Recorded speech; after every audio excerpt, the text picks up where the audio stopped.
Ayan si Baby Mark Gabriel, pinanganak ng 6:20 PM. Baby boy. Ayan, may initial vaccine. Ibibigay na namin sa baby mo, ma'am, ha? Ayan, cute ng baby nila, oh. Super cute, no? Super cute. Ayan. So, lahat naman yun, ma'am, ibibigay kay baby mo. Yung Hepa B, Vitamin K at eye ointment sa mata, no? Ayun po yung mga initial vaccine. Isusulat din namin sa baby book ni baby mo, ha?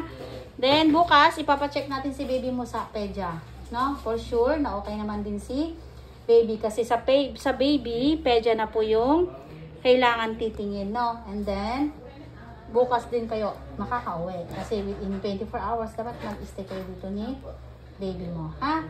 Congrats! Nakaraos na sila ni mami. Ayan.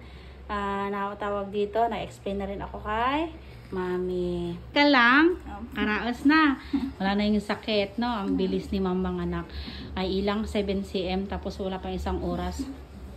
Ayan na, ang bilis. Yan. So, ma'am, dito ka mag-stay within 24 hours kasama si baby mo, no? Then, obserbahan mo, ha? Kasi kahit nakaraos ka na, may mga danger signs ka pa rin na kailangan na bantayan sa sarili mo.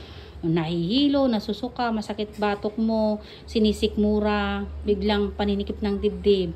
At saka unang-una, number 1, yung tagas ng dugo mo kung tuloy-tuloy, bulwak, ha? Kasi hindi yun normal.